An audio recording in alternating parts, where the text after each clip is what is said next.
రంగారెడ్డి జిల్లా చిలుకూరు బాలాజీ దేవాలయం అర్చకుడు సిఎస్ రంగరాజన్పై దాడిని బీఆర్ఎస్ వర్కింగ్ ప్రెసిడెంట్ కేటీఆర్ ఖండించారు.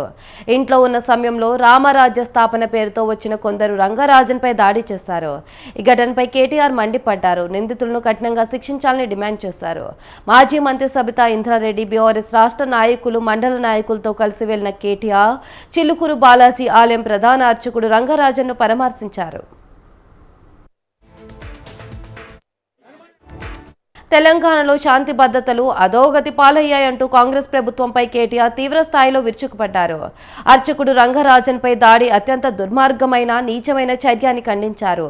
ఇది ఎవరు చేసినా, ఏ పేరిట చేసినా, ఏ ఎజెండాతో చేసినా ఉపేక్షించకూడదని ప్రభుత్వాన్ని కేటీఆర్ డిమాండ్ చేశారు. దైవ సేవలు నిమగ్నమయ్యే రంగరాజన్ పరిస్థితి ఇలా ఉందంటే రాష్ట్రంలో శాంతి భద్రతలు ఏ విధంగా ఉన్నాయో అర్థం చేసుకోవచ్చన్నారు. భవిష్యత్తులో ఇలాంటి ఘటనలు జరగకుండా చర్యలు తీసుకోవాలన్నారు కేటీఆర్.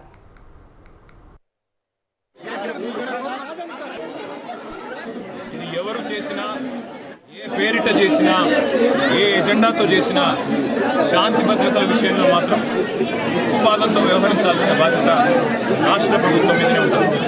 ఇవాళ భగవంతుడి సేవలో నిమగ్నమయ్యే పెద్దలు రంగరాజన్ గారు, సౌందరరాజన్ గారి కుటుంబం పరిస్థితి ఈ విధంగా ఉంది అంటే మరి రాష్ట్రంలో శాంతి భద్రతలు ఎంత అధ్వానంగా ఉన్నాయో దీన్ని బట్టి చెప్పవచ్చు. ఖచ్చితంగా ఈ దాడికి పాల్పడ్డ వాళ్ళు ఏ ముసుగులో ఉన్నా, ఏ జెండా పట్టుకున్నా వారిని కఠినంగా చట్టపరంగా శిక్షించాలని చెప్పి రాష్ట్ర ప్రభుత్వాన్ని డిమాండ్ చేస్తూ భవిష్యత్తులో కూడా ఇలాంటి సంఘటనలు పునరావృతం కాకుండా కఠినంగా చర్యలు తీసుకోవాలి. కఠినంగా సమీక్షించి పూర్తి స్థాయి భద్రత కూడా అవసరమైతే వారికి ఏర్పాటు చేయాలి. ఎందుకంటే చిలుకూరు బాలాజీ ఆలయం ఇవాళ లక్షలాది మంది అభిమానులు వారికి ప్రపంచవ్యాప్తంగా ఉన్నారు. అట్లాంటి చిలుకూరు బాలాజీ ఆలయానికి మరి గొప్పగా సేవలు అందిస్తున్న ఆ కుటుంబాన్ని, సౌందరరాజన్ గారు కానీ, రంగరాజన్ గారు కానీ, వారిని అవమానించడం అంటే నిజంగా కూడా ఆ స్వామివారి భక్తులను అవమానించడం, ఒక దైవ భక్తుడిని అవమానించడం అంటే దేవుణ్ణి కూడా అవమానించినట్టే. కాబట్టి తక్షణమే ఈ విషయంలో కఠినంగా భవిష్యత్తులో మళ్ళీ ఇట్లాంటి పునరావృతం కాకుండా చర్యలు తీసుకోవాలని ప్రభుత్వాన్ని డిమాండ్ చేస్తున్నాను. భారత రాష్ట్ర సమితి రాజ్యాంగ విలువలకు కట్టుబడి ఉన్నది. మరి ఈ దేశంలో రాజ్యాంగం ప్రకారం ఆర్టికల్ 25 ప్రకారం అన్ని మతాలకు సమానమైన స్వేచ్ఛ ఉన్నది.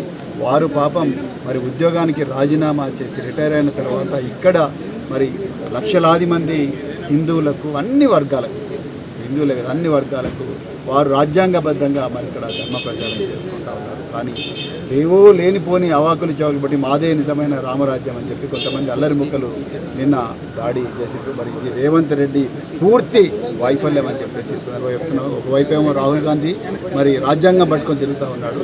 అదే రాజ్యాంగం ఇచ్చిన ఆర్టికల్ 25 ఏదైతే మతపరమైన స్వేచ్ఛ ఉందో దాన్ని ఇదే రేవంత్ రెడ్డి ప్రభుత్వంలో కాలరాయబడుతున్నది. లేకపోతే నిన్న కొంతమంది అల్లరి ముక్కలు ఎవరి ధైర్యం చూసుకొని వచ్చి ఈరోజు చిలుకూరు బాలాజీ టెంపుల్ యొక్క ప్రధాన అర్చకుల మీద దాడి చేసిందో అది పూర్తిగా పోలీసు వైఫల్యం.